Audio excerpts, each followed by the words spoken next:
Hoje a gente recebe o pneumologista Dr. Leonardo Luiz da Silva e a gente vai conversar um pouquinho sobre os malefícios desse hábito. Fica com a gente!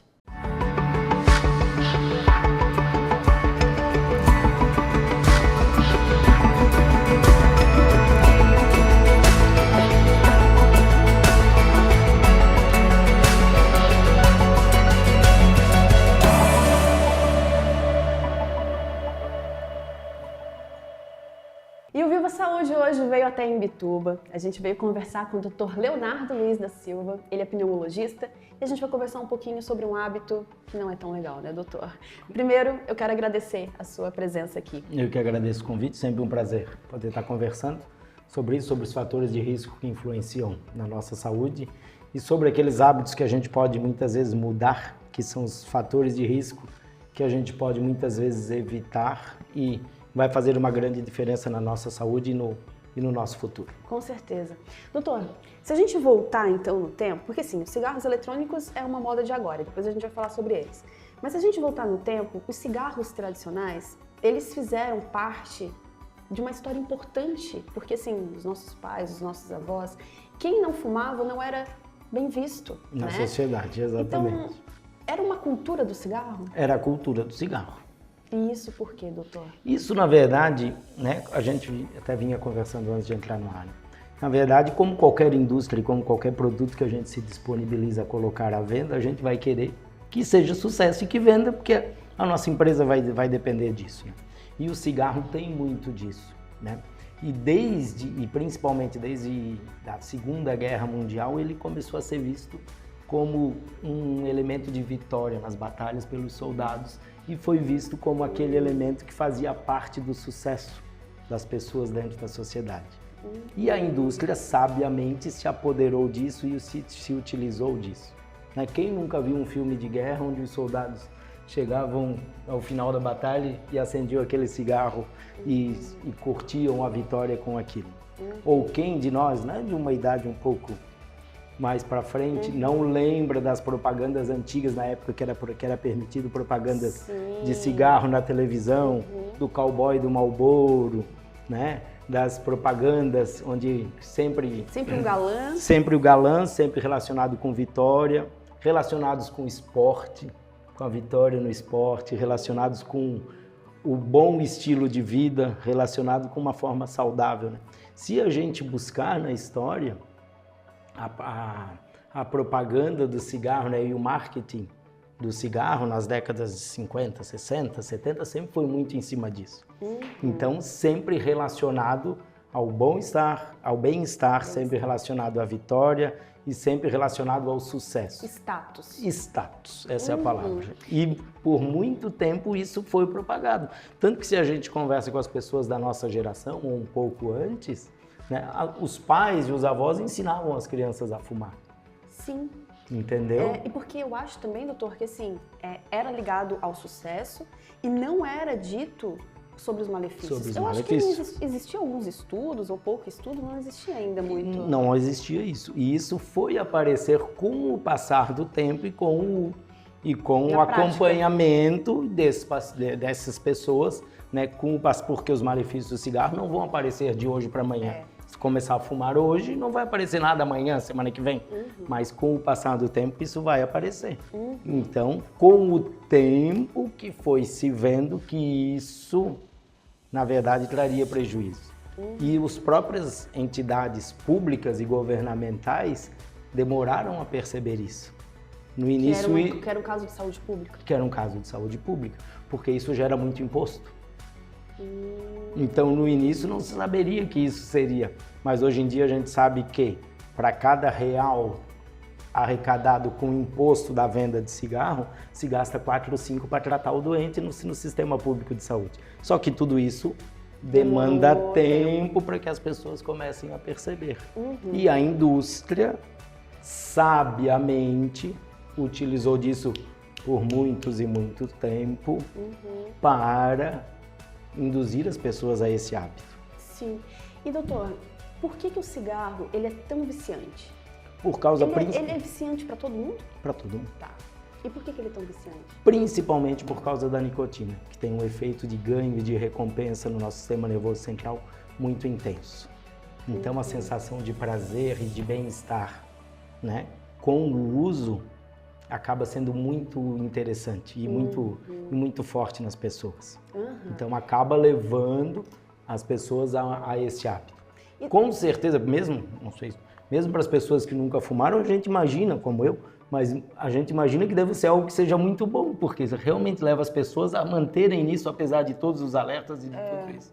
Entendeu? Eu acho que... Então esse fator de recompensa e de bem-estar no nosso sistema nervoso central que faz com que seja extremamente viciante. Eu acho que deve ser muito parecido com o açúcar, né? Tem gente que... Com certeza. O doce, né? Ele dá uma sensação de prazer, aquela sensação de... E geralmente o cigarro, ele tem algum outro vício junto, assim, que ajuda, por exemplo, um café, dá vontade de fumar um cigarro, né? Quem fuma tem isso, assim. Ligado a alguns hábitos que fazem com que o cigarro... Normalmente tu liga isso com hábitos que já te trazem prazer e que já te trazem bem-estar.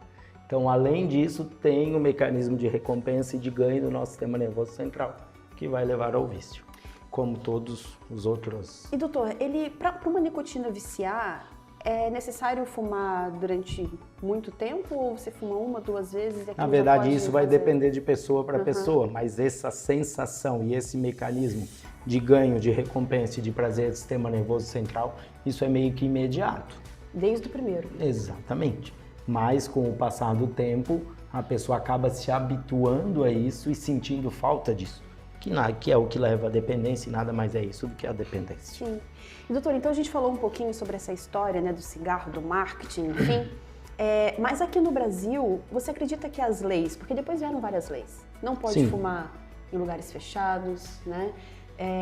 E é engraçado que isso também é coisas muito recentes, né? Tipo assim, eu lembro de estar numa festa e que chegava em casa com cabelo de cheiro de cigarro, então assim, não faz muito tempo. Que algumas leis começaram a mudar. Com certeza. E eu acredito que até hoje tenha leis que proíbam em espaços até públicos que tem outras pessoas, né? Com certeza. Fumar. Hoje em dia... Você acredita que as leis aqui no Brasil, elas funcionaram e ajudaram e funcionaram para isso.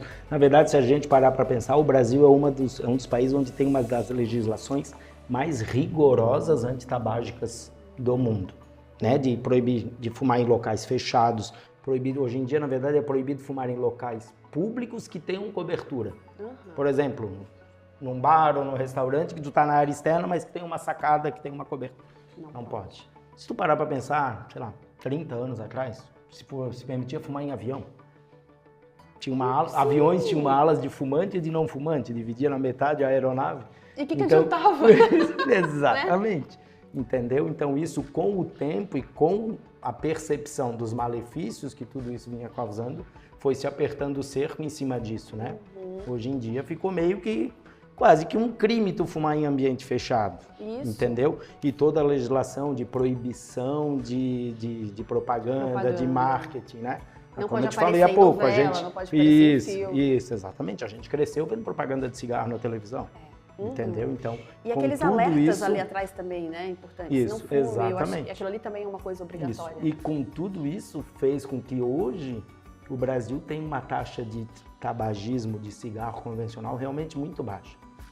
Eu me formei em 2002, né? O meu trabalho de conclusão de curso na época, na medicina, foi sobre a incidência de tabagismo na população de Florianópolis, que eu me formei na UFSC. Isso beirava 30%.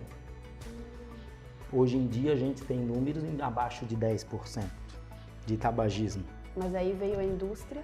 Aí é que a gente vai chegar, não sei se era essa a intenção ou não. Mas a gente já pode chegar agora. É isso aí. E aí é que veio, justamente porque ao longo dos anos o consumo de cigarro vem paulatinamente diminuindo. E é aquilo que eu te falei no começo. Como qualquer pessoa que tem um produto à venda, tu vai querer que venda.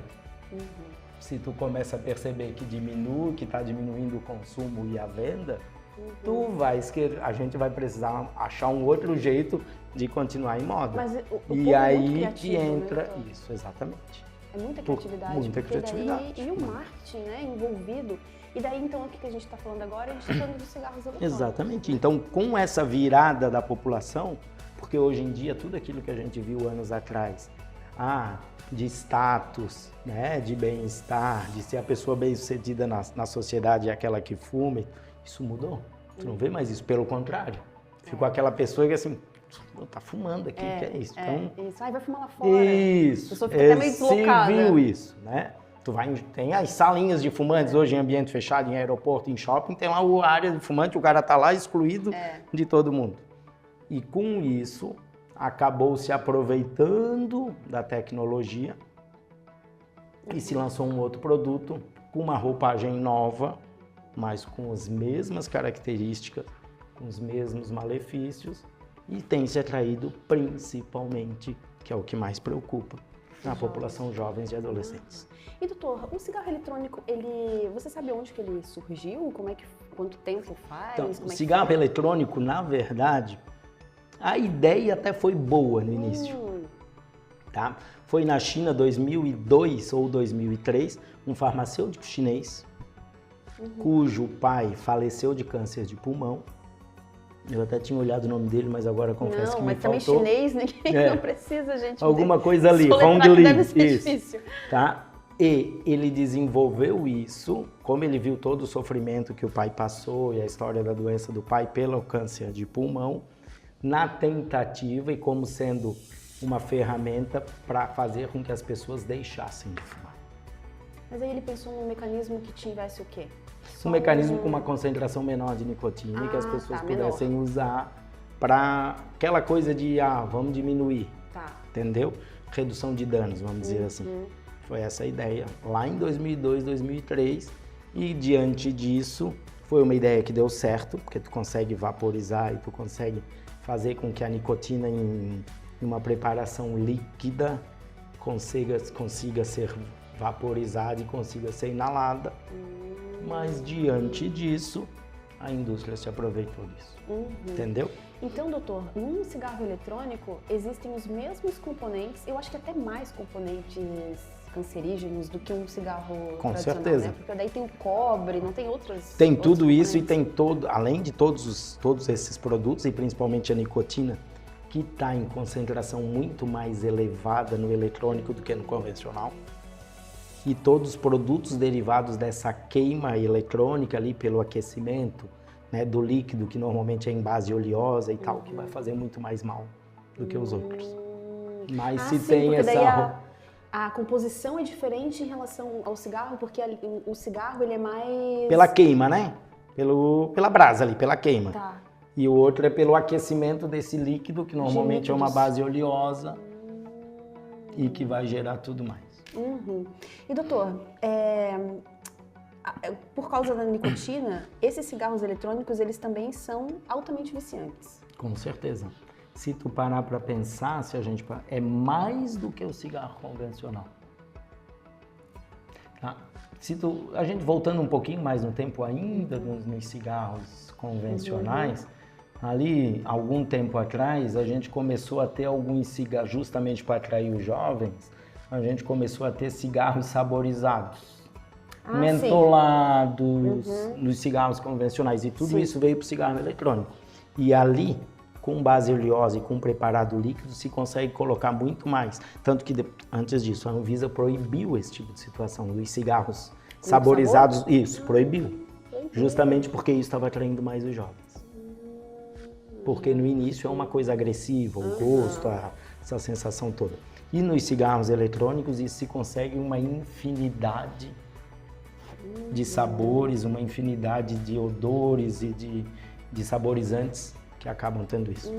Mas hoje, quando tu me perguntou da nicotina, por legislação no Brasil, um cigarro pode ter no máximo 1 miligrama de nicotina. Cigarro tradicional. Cigarro tradicional. Porque o cigarro eletrônico, como é proibido a venda no Brasil, legalmente é proibido, apesar da gente saber que todo mundo compra e vende em qualquer esquina. O cigarro convencional, por cigarro, ele só pode ter 1 miligrama de nicotina. Grava esse número, certo? 1 miligrama.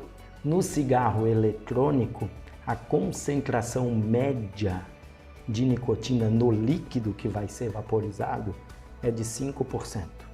Isso quer dizer o quê? em cada ml de líquido que tem lá no cigarro eletrônico, a gente tem 50 miligramas de nicotina. Então, 1 ml do líquido do cigarro eletrônico equivale a 2 carteiras e meias de cigarro. E doutor, tá, pode continuar. E se tu parar para pensar, que é uma coisa que tá fácil, que tá o tempo inteiro pronto, que não tem tanta restrição, não é tão mal visto assim, que tu vê que tá o tempo inteiro as pessoas vaporizando, 1 ml... Vai rápido. Vai rápido. Tá, doutor, mas por que então que uma pessoa que produz um cigarro eletrônico não diminui a dose de nicotina para daqui a pouco ser aprovado e ser comercializado? Ou ele precisa dessa dose super alta para conseguir fazer o mesmo efeito de um... ou para viciar tanto as pessoas? Não é para conseguir o mesmo efeito, é para viciar. Com o agravante que no cigarro eletrônico, pelo tipo de vaporização que ele tem, ele é biodisponibilizado na corrente sanguínea mais rapidamente do que o cigarro convencional. Então, tu imagina que a gente tem um negócio que tem 50 vezes a concentração no cigarro convencional e cuja biodisponibilidade no sangue e para o cérebro acontece muito mais rápido do que o cigarro convencional. Então, a capacidade dele de gerar dependência é muito maior. Tá entendendo? E doutor, tá muito popular entre os jovens, né? Sim. A gente, até uma pessoa uma vez me falou que trabalha numa escola, que a escola ele faz o alerta para os pais, né? Ó, seu filho tá fumando, esse grupo tá fumando, mas os pais falam, mas não tem problema porque não é cigarro. Justamente. Então, assim, o que teria que se fazer, né? Porque tem a informação, a gente tá conversando hoje sobre isso, mas...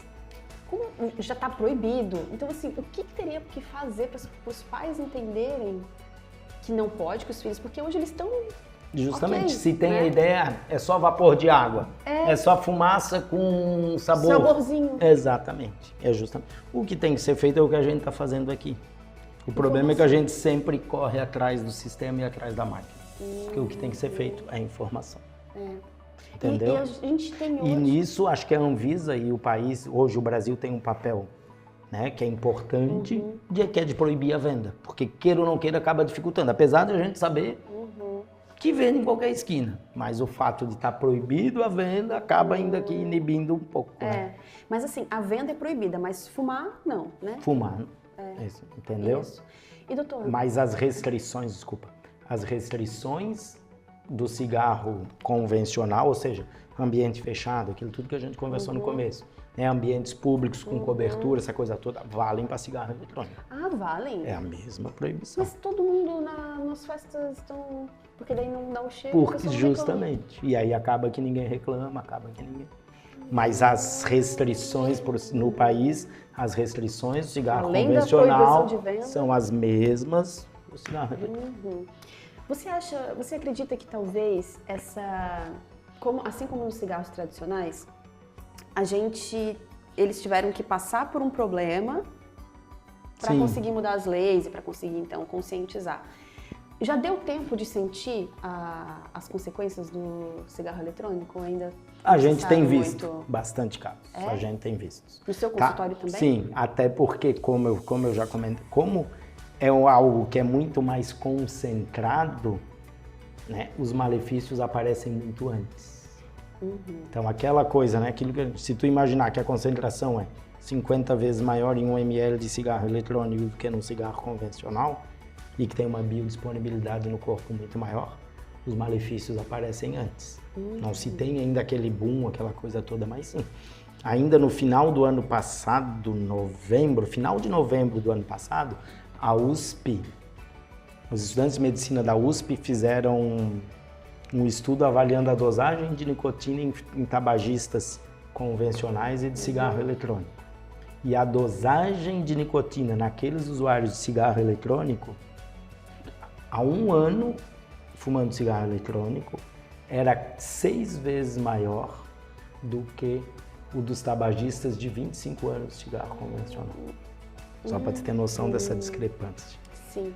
Só que isso não é algo ainda que tem uma visibilidade social ou mesmo na questão de saúde pública, para que se tenha toda aquela restrição e todas aquelas campanhas que a gente viu anos atrás com o cigarro convencional.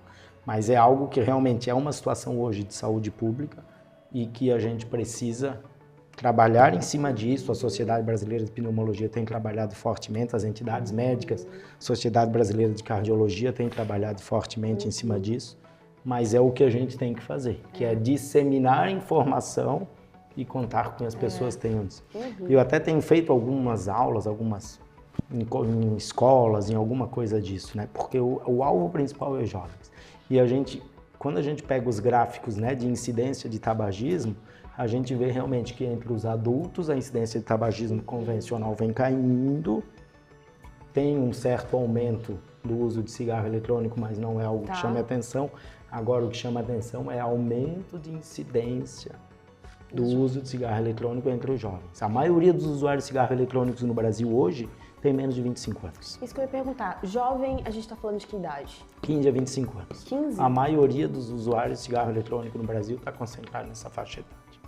E o que eu digo para essa turma, e até às vezes no consultório, ainda semana passada a mãe me levou uma filha para eu conversar porque tinha achado um cigarro eletrônico na mochila dela. Isso é legal.